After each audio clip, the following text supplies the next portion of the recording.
Some will say an oil or enamel wash is enough to make a model grimdark, and while I have done so myself in many videos, today will be different, as I'll be showing you more than just a wash, but how to create a story. And as I often do, I'll make an effort to share my knowledge in such a way that a painter from any level may replicate this paint job. With that said, as of now, over a black primer, I have just base coated every part of the model in its corresponding color. Since when working with oils or enamel washes, we often take a reductive approach where we basically apply darker tones to later remove them and reveal what's underneath, it is recommended we use brighter tones as base coats.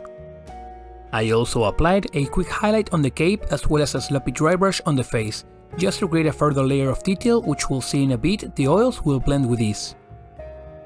And so we move into the first oil wash, and before you ask, you can use any brand of paint for this, just as I showed on my oil wash masterclass where I went over all the ins and outs of the technique using the cheapest ones in my market. Color wise, I picked a rich brown for the gold, purple for the cape, a mix of both on the skin and black on the shield. Since I hadn't stuck the model to the base yet and I needed somewhere to grab it from, I had to do the black wash separate from the rest. The wash itself is made out of diluting oil paints with white spirits, and applied as any other wash. And while I will go over this process in a comprehensive way, if you want a more in-depth look about its positives and negatives compared to acrylic washes, as well as the do's and don'ts, please refer to my previously mentioned oil wash masterclass. After applying the oils, these were left to dry a bit, mostly until the solvent had evaporated and the paint lost a bit of its sheen. This often is a matter of 30 minutes to an hour. Then, soaking a Q-tip in solvent but removing the excess on a paper towel, I'll begin the cleaning process. Gently rolling the Q-tip to remove paint from the raised details, revealing the color underneath, while the shadows remain untouched. Since I gave the paints a chance to get a grip on the model, I can choose whether to go over the same area multiple times to completely remove the oils, or leave a transparent layer behind. Another common question I get is whether to varnish or not, and to that I say it's not necessary. The solvent won't have any effect on the acrylic base.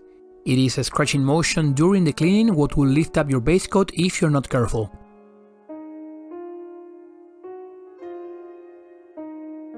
And here I am doing the same with the black. Like I said, had I stuck the model to the base, I could have cleaned it off altogether.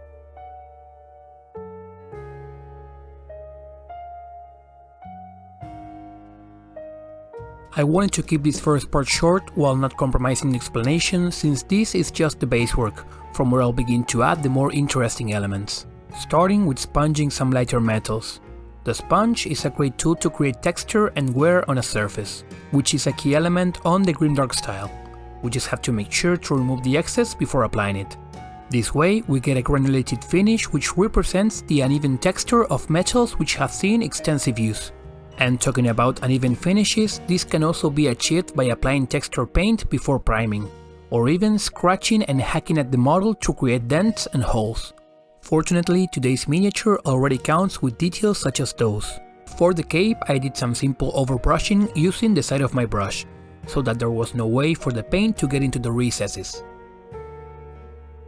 Here you can have a better look of what I'm talking about, where no matter how hard I press, the brush doesn't reach the recess. After a round of highlights, here is how the model is looking thus far. And as I've talked about adding texture to represent the wear the metals have gone through, it is time to move on to the base, a place where we can easily set the scene. And what better way to convey that our character is a villain than by placing a fallen adventurer at its feet. Applying the models over the texture paste allows me to integrate them into the base and not have them be floating over it. With a brush, I fix any gaps still visible.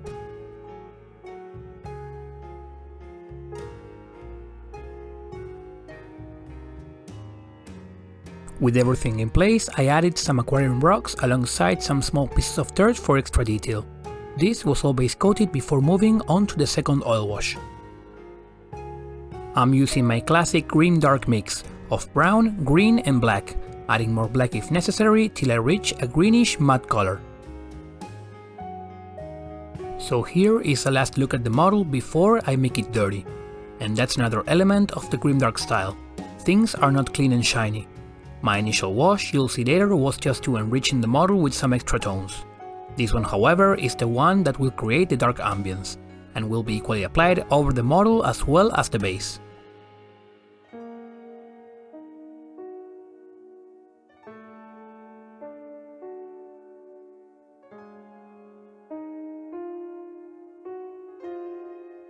The cleaning process will be the same as before.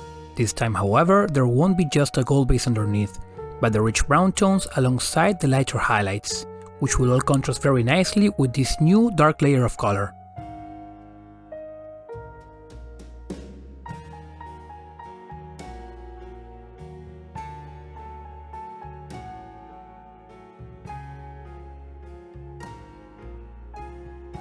The cleaning of the sword is a clear example of how the oil is slowly removed to reveal all the texture underneath. As the Q-tip gets more and more dirty, its cleaning capabilities lessen, but at the same time can now be used to deposit patches of oil through a stippling motion, all in all becoming an extremely versatile tool. Here is how it looks once dry, and if looked at from up close we can appreciate all of the previous steps coming together, both the color variations as well as the different textures and shadows, achieved through a sponge, a Q-tip and a pair of washes.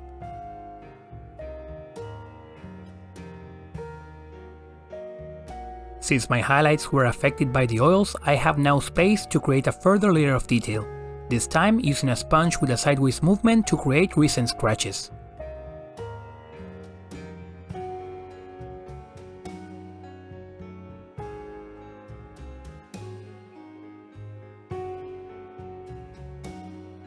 For the gold, the application was the same as in the beginning, though as I said, this new highlight will stand out against the previous ones which were stained by the oils. Sprinkling some pigments over the base, I brought back some color to it. They were all roughly blended together before locking them in place using the same solvent I used for my oils.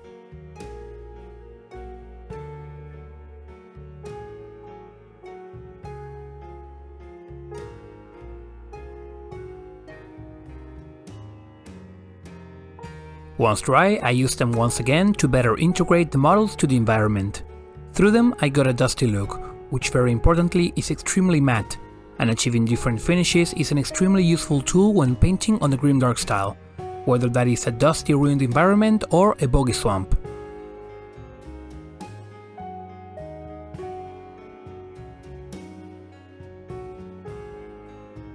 Taking advantage of the matte finish on the base, I diluted some gloss varnish and applied it over the skin, with the intention of making it look wet and nasty. It is because we see that the ground is so dry that a glossy finish contrasts as wet. That's what I mean with surface finishes being key when painting on the grimdark style. And there are many effects such as rust and bile which we can use to make a model lean into this style, but no other works best than blood. I will apply this effect in 3 layers. The first one will be quite diluted, and adding black ink little by little I'll darken it down to get the color of blood that's beginning to dry out. Due to being diluted, the paint won't be as glossy, which makes sense since I want it to be the dried up layer which has soaked into the ground. Again, this all plays into the surface finish variety, which adds credibility to our effects.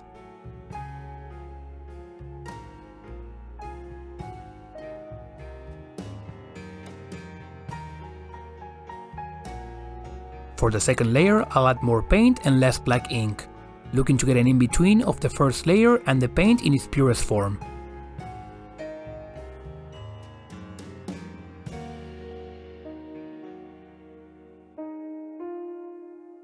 To finally apply the pure paint, which is the freshest, closest to the center of the pool of blood.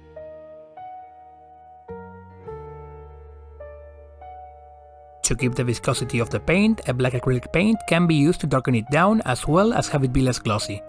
I use this alternative when working on the shield and the sword, so the paint wouldn't run down everywhere, allowing me to manipulate the movement of the blood with some scratching patterns with an old brush.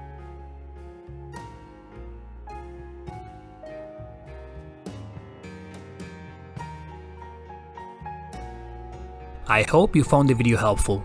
Special thanks to my patrons who give me their extra support each month. Today's video took a bit more work than usual, so any likes or encouraging comments are very much appreciated. I'll be back next week for another spooky tutorial. But for now, thank you for watching.